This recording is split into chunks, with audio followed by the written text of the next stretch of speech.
नमस्ते। तो सामाजिक विज्ञान की परीक्षा की तैयारी कैसी चल रही है? क्योंकि एग्जाम तो बस आने ही वाला है ना? तो चलिए आखिरी समय में आपकी तैयारी को और मजबूत करते हैं। हम कुछ बहुत जरूरी सवालों पर नजर डालेंगे और समझेंगे कि इनके जवाब में क्या-क्या लिखना है। ठीक है, तो शुरुआत करते हैं लघु उत्तरीय प्रश्नों से, मतलब शॉर्ट आंसर क्वेश्चन से। इनमें आपको टू द पॉइंट जवाब देना होता है। देखते हैं हमारा पहला सवाल। तो सवाल है असहयोग आंदोलन पर। याद कीजिए, गांधी जी का ये आंदोलन अंग्रेजी हुकूमत के खिलाफ एक बहुत बड़ा कदम था। अब इसमें भारतीयों ने क्या-क्या तरीके अपनाए थे?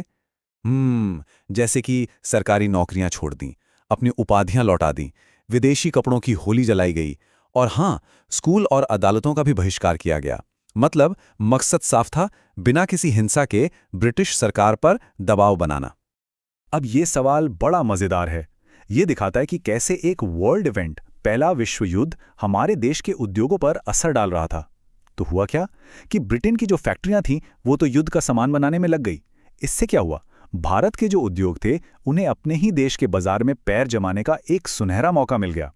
ऊपर से हमारी मिलों को सेना के लिए जूट की बोरियां, वर्दी और टेंट बनाने के बड़े बड़े ऑर्डर भी मिलने लगे। बस इसी वजह से भारत का औद्योगिक उत्पादन तेजी से बढ़ गया। अच्छा, अब आते हैं नवीकरणीय और अनवीकरणीय संसाधनों पर। यह एक बेसिक लेकिन बहुत ही जरूरी सवाल है। देखिए, नवीकरणीय संसाधन मतलब वो जिन्हें हम बार बार इस्तेमाल कर सकते हैं, जैसे सूरज की रोशनी या हवा। ये कभी खत्म नहीं होते हैं ना। दूसरी तरफ है अनवीकरणीय संसाधन। ये एक बार इस्तेमाल हो गए तो खत्म, जैसे कोयला और पेट्रोल, क्योंकि इनको बनने में लाखों साल लग जाते हैं। बस यही छोटा सा लेकिन बहुत बड़ा फर्क है दोनों में। दबाव समूहों की गतिविधियां एक लोकतांत्रिक सरकार के लिए कैसे उपयोगी हैं? देखिए, लोकतंत्र में इन प्रेशर ग्रुप्स का रोल बहुत बड़ा होता है। ये ग्रुप क्या करते हैं? ये आम लोगों की आवाज बनकर सरकार पर दबाव डालते हैं, अपनी मांगों को सामने रखते हैं, कभी रैलियां करके, कभी कैंपेन चलाकर, मीडिया के जरिए सरकार का ध्यान अपनी तरफ खींचते हैं। तो एक तरह से ये सरकार को मनमानी करने से रोकते हैं और हमारे लोकतंत्र को और भी मजबूत बनाते हैं। चलिए अब अपने पड़ोसी देश श्रीलंका की बात करते हैं। सवाल है वहां के समाज की जातीय बनावट पर। तो वहां पर मोटे तौर पर दो बड़े जातीय समूह हैं। एक है सिंगली, जो आबादी का लगभग 74% है, और दूसरे हैं तमिल, जो करीब 18% है। अब इन तमिलों में भी दो हिस्से हैं, एक श्रीलंकाई तमिल और दूसरे भारतीय तमिल। इन्हीं समूहों के बीच भाषा और धर्म का जो फर्क है, उसी ने वहां की राजनीति और इतिहास पर बहुत गहरा असर डाला है। अगला सवाल है ऋण की शर्तों पर। मतलब जब कोई लोन लेता है तो उसकी क्या शर्तें होती हैं? सीधी सी बात है, इसमें कुछ चीजें शामिल होती हैं। पहली, ब्याज दर, मतलब लोन पर एक्स्ट्रा पैसा कितना देना है। दूसरी, समर्थक ऋणाधार, आसान भाषा में कहें तो गारंटी, जैसे जमीन के कागज या घर। और तीसरी चीज, भुगतान की अवधि, यानी लोन चुकाने के लिए आपको कितना टाइम मिलेगा। इन्हीं शर्तों से पता चलता है कि लोन लेना किसी के लिए आसान है या मुश्किल। अब बात करते हैं विश्व व्यापार संगठन यानी WTO की। इसके कोई 3 उद्देश्य बताने हैं। तो देखिए, WTO एक इंटरनेशनल संस्था है जो दुनिया भर के देशों के बीच होने वाले व्यापार के लिए नियम बनाती है। इसके 3 मेन काम हैं। पहला, देशों के बीच व्यापार को आसान बनाना, बिना किसी भेदभाव के। दूसरा, अगर व्यापार को लेकर कोई झगड़ा हो जाए तो उसे सुलझाना। और तीसरा, जो विकासशील देश हैं उन्हें व्यापार करने में मदद करना। कुल मिलाकर इसका मकसद है कि ट्रेड सबके लिए फायदेमंद हो। तो ये थे हमारे लघु उत्तरीय प्रश्न। चलिए अब गियर बदलते हैं और आते हैं दीर्घ उत्तरीय प्रश्नों पर। इन सवालों के जवाब में हमें थोड़ा डिटेल में जाना होगा, अपने पॉइंट्स को अच्छे से समझाना होगा। ये सवाल प्रिंटिंग टेक्नोलॉजी के असर के बारे में है। सोचिए, 18वीं सदी का यूरोप। वहां कुछ लोगों को ऐसा क्यों लगा कि छपाई की वजह से तानाशाही खत्म हो जाएगी और ज्ञान का एक नया दौर शुरू होगा? वजह यह थी कि अब किताबें और विचार आम लोगों तक पहुंच रहे थे।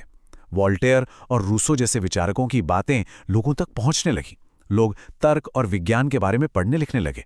तो उन्हें लगा कि जब ज्ञान सबके पास होगा तो राजा और चर्च की मनमानी नहीं चलेगी और एक नए, बेहतर समाज की शुरुआत होगी। एक लोकतंत्र सामाजिक विविधता को कैसे संभालता है और सबके बीच तालमेल कैसे बिठाता है? बहुत ही अच्छा सवाल है ये। देखिए, लोकतंत्र की सबसे बड़ी खूबसूरती यही है कि वो हर समूह को अपनी बात कहने का, चुनाव में भाग लेने का बराबर का मौका देता है। ये किसी एक भाषा या धर्म को किसी दूसरे पर थोपता नहीं है, बल्कि बातचीत और समझौते का रास्ता खोलता है।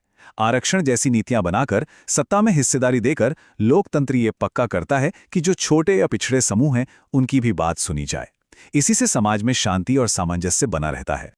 किसी भी अर्थव्यवस्था में मुद्रा यानी पैसे का क्या रोल है, चलिए इसे समझते हैं। सबसे पहली और जरूरी बात ये विनिमय का माध्यम है। मतलब हमें कुछ खरीदना हो या बेचना हो, वो पैसे से ही होता है।